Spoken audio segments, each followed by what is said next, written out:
ગુજરાતને શર્મસાર કરતી વધુ એક ઘટના.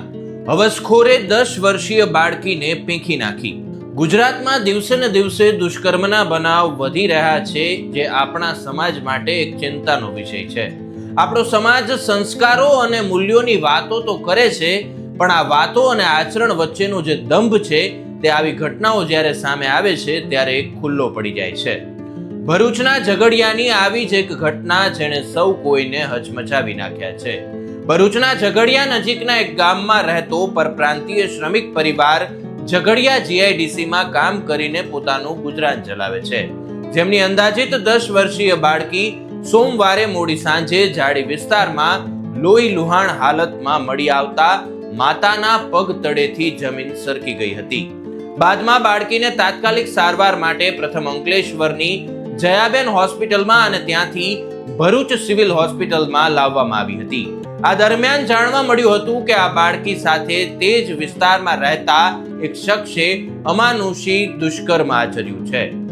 આરોપીને બાળકી સાથે દુષ્કર્મ આચરતા તેના ગુપ્તાંગમાં ગંભીર ઇજાઓ પહોંચી છે, જેના પગલે તેને તાત્કાલિક ઓપરેશન થિયેટરમાં લઈ સારવાર હાથ ધરાઈ હતી, જ્યાં તેની હાલત વધુ ગંભીર બનતા વધુ સારવાર માટે વડોદરા ખસેડવામાં આવી છે.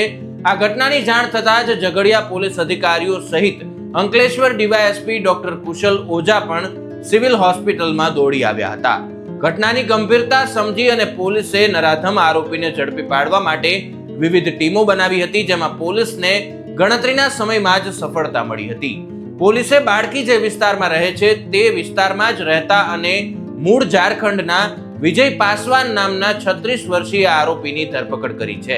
મળતી માહિતી મુજબ આરોપી ખાનગી કંપનીમાં કામ કરતો હોવાનું બહાર આવ્યું છે, ત્યારે બાળકી સાંજના સમયે રમી રહી હતી. તે દરમિયાન તેની એકલતાનો લાભ લઈ તેની સાથે દુષ્કર્મ આચર્યું હતું અને જાડીમાં ફેંકી અને ફરાર થઈ ગયો હતો. હાલ આરોપીની પોક્સો અને અપહરણ સહિતના ગુનામાં ધરપકડ કરી અને કાયદેસરની કાર્યવાહી હાથ ધરવામાં આવી છે.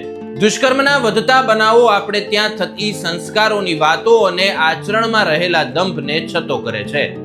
ન્યૂઝ રિલેટેડ આવા જ વિડીયો જોવા માટે હવે રાજકોટની યુટ્યુબ ચેનલને સબસ્ક્રાઇબ કરવાનું ભૂલશો નહીં. નમસ્કાર.